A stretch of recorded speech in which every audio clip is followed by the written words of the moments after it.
আজ তোমাদের সামনে একটি কবিতা পাঠ করব। কবিতাটি অনেকদিন আগে লিখেছিলাম। আমার বাড়ির পাশে বললাম না যে সেই চড়কের মেলা হয়, মেলা তো চলছে এখনও, তারা 7 দিন ধরে বাউল গান চলছে, চারিদিকে মাইকের আওয়াজ। ঘরে আমি দরজাটা দিয়েই ভিডিওটা করছি, আর কোনো কবিতাও নতুন লিখতে পারছি না। রাত 12টা পর্যন্ত চলে, সারাদিন তো ব্যস্ত থাকি, এসে রাত্রে একটু লিখে চেষ্টা করি, কিন্তু এই এত মাইকের আওয়াজে কিছুই আর করতে পারছি না। যাই হোক, একটি কবিতা লিখেছি, তোমাদের কেমন লাগবে জানি না। কবিতাটি আমি একজন মানুষকে যদি দেখে লিখেছিলাম।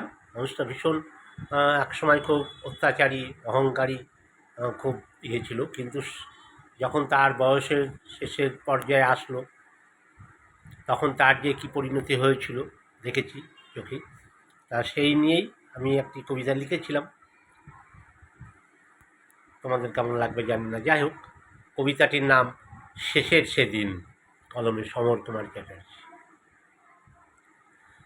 রক্তের তেজ ছিল যখন তোমার, নিজের মতো করেছ শরীরের অত্যাচার, মানুষের অভিশাপ কুড়িয়েছ দোহাত ভরে, কাউকে মাননি তখন করেছ ব্যভিচার,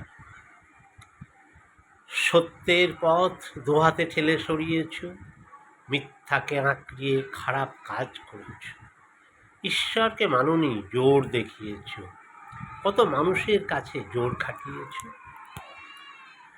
অসহায় মানুষের অন্ন কেড়ে নিয়েছ, মানুষের বাঁচার অধিকার হরণ করেছ, জোর করে লোকের জমি কেড়েছ, ভেজাল মিশিয়ে অনেক মানুষকে মেরেছ, আজ তুমি বিছানা মতো শক্তি হারিয়েছ, খিদে পেলেও খাবার খেতে পারছ না, চোখ হারিয়েছ, কাউকে দেখতেও পাচ্ছ না, কত শাস্তি আজ পাচ্ছ বলো তো।